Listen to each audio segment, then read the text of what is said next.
Have you ever been in a hospital or had a family member there? Of course, you put your trust in the doctors managing their care. But what happens when the very system they work in is pushing them right to the edge? Today we're going to talk about a crisis that really affects every single one of us, physician burnout, and why it's become a burning platform for our entire healthcare system. I want to start with just one number, 74%. In a brand new study, that's how many hospital doctors in British Columbia said they were burned out. Just let that sink in for a second. That's 3 out of every 4 doctors who are supposed to be taking care of our loved ones struggling. So you have to ask, what does that do to the care they can actually provide? Now, the doctors we're focusing on are called hospitalists. These are the physicians who live and breathe the hospital environment. They specialize only in caring for patients who are admitted. You can think of them as the quarterbacks of the care team. They're coordinating everything from the moment you're admitted to the moment you go home. Their job is absolutely essential. And when we say burnout, it's so important to get this right. We're not just talking about being tired or stressed out. The research is really clear. This is a work-related syndrome.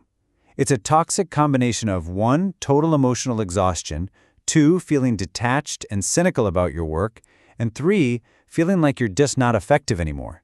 And here's the real kicker. It's almost always driven by the system itself, the way the work is designed, the structures, the culture. It's not a personal failing. All right, section 1.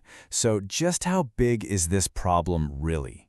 Let's dive into the numbers, because they are staggering. So that 74% figure, it comes from that big survey of hospitalists in British Columbia. To put it in perspective, imagine you walk onto a hospital floor. For every 4 of these critical doctors you see, 3 of them are wrestling with burnout. 3 out of 4. And that burnout, it has a huge ripple effect. The same study found that nearly 70%, 70, of these burned out doctors are seriously thinking about either cutting back their hours or just leaving hospital medicine for good. That's not just a statistic. That's a massive brain drain from a specialty we all rely on. And to really see how bad it is for this specific group, check this out. Across Canada, the rate of burnout for all physicians is 53%. Now, that's already a shockingly high number, right? But for these BC hospitalists, it skyrockets to 74%. They are truly on the front lines, and they are feeling it in a way that is just off the charts. And lest you think this is just a Canadian issue, it's absolutely not. A separate, big study in the United States found that 42% of their hospitalists were also experiencing burnout. Now, the numbers are a bit different tools, different times, but the story is exactly the same.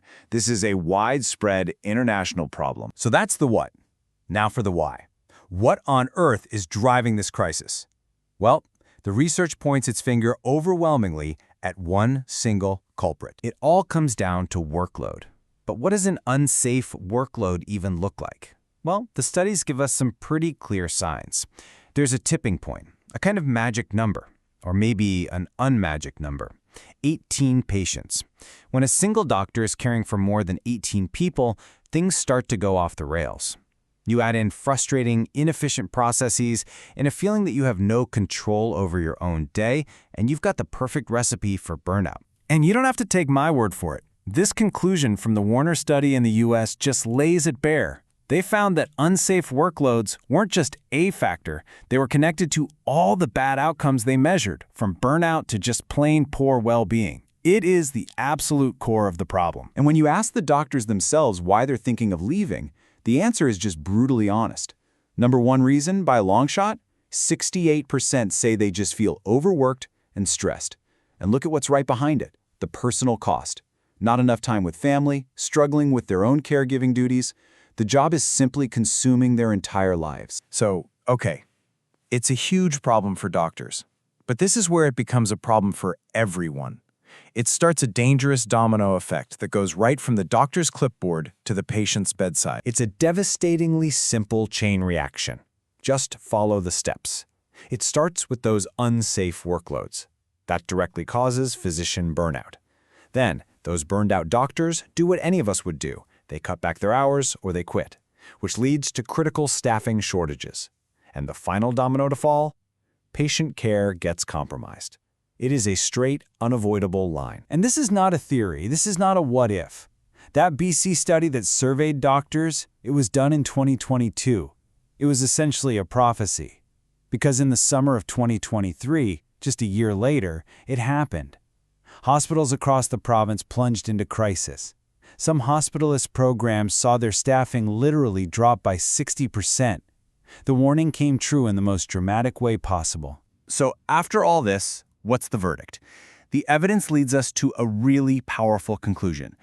And it's not about blaming individuals. It's about looking at the system itself. I think this one quote says it all, really. The problem isn't a lack of resilience in doctors. The root cause is organizational. And the key word in there is modifiable. These are decisions, choices that hospitals and health systems make about workload, about staffing, about how they structure the work.